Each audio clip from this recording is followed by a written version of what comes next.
l'armée turque continue son offensive, son opération en Syrie, offensive menée contre les terroristes de l'État islamique, mais également contre les combattants kurdes, considérés également comme des terroristes par Ankara. Sirte, en Libye, est le théâtre depuis ce matin de la dernière bataille contre État islamique. Les forces gouvernementales libyennes ont lancé ce qu'elles appellent l'offensive ultime contre le groupe terroriste. Au sous-sol, les combattants libyens nous font visiter une prison de l'État islamique. Les prisonniers étaient maltraités, ils étaient frappés. Certains ont écrit leur nom sur les murs, ils ont laissé des messages à leurs familles. Ici, c'est écrit « Abdoul, mes salutations pour les habitants de Sirte. J'espère que Dieu nous donnera la chance de sortir de prison. » Le dessin du jour, maintenant, il est signé CAC, avec des spermatozoïdes qui tentent de féconder l'ovule de la primaire des Républicains. Et il s'avère qu'il y en a 2 au moins qui sont féminins, vous voyez, c'est... Qui imagine le général de Gaulle mis en examen? Cette phrase, elle est signée François Fillon. Vous le connaissez bien, oui. François Fillon, parce que vous avez été filloniste avant d'être sarkozyste. Comment est-ce que vous expliquez au fond, cette charge? Ce week-end, les hommes sont entrés en guerre. Donc il va y avoir des petites phrases dans tous les sens.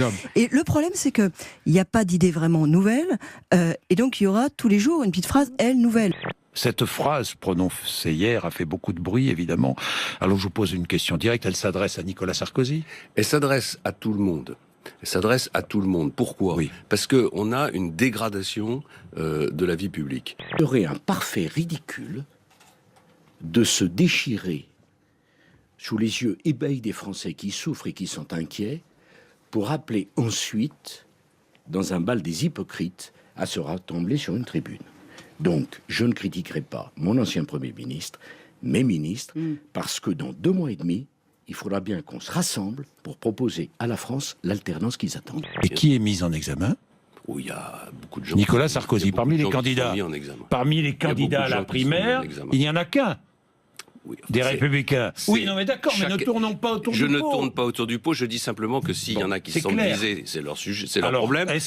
Mais que chacun balaye. Est-ce que Nicolas Sarkozy... Je ferai, pour ce qui me concerne, une campagne loyale et je souhaite que tout le monde se comporte de la même manière. Vous avez raison de dire que c'est peut-être pas très bien parti.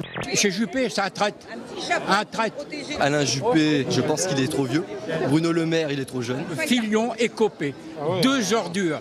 2 ordures. Monsieur Fillon, ça a été quand même son Premier ministre. Pour moi, c'est un traître, s'il veut être à sa place. Alain Juppé, c'est pas l'homme de la situation, il n'est pas assez ferme.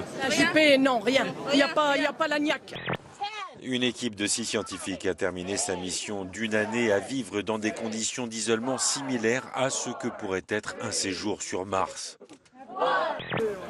C'est un peu comme si j'avais voyagé dans le temps. Je suis parti en août 2015, je reviens en août 2016 et j'ai aucune idée de ce qui s'est passé pendant cette année. Et mes proches m'ont manqué. Je pense que c'était une des choses les plus difficiles ici. Je pense que maintenant, je vais beaucoup plus apprécier des choses toutes simples. Juste un café en terrasse, un fruit frais le matin. Vraiment des choses que je prenais pour acquis avant et que maintenant, je vais apprécier à 100%. L'angoisse hier soir à Los Angeles. Plusieurs internautes ont diffusé des images de scènes de panique à l'aéroport. La cause, une fausse rumeur. Des tirs auraient été entendus dans un terminal. Après une fermeture partielle de l'aéroport et une inspection des lieux, les autorités ont pu rassurer la population. Il n'y a eu aucune fusillade, mais les policiers ont tout de même arrêté un homme déguisé en Zorro. On ignore s'il y a un lien entre les 2 histoires, mais l'arrestation filmée du justicier masqué est très partagée en ligne.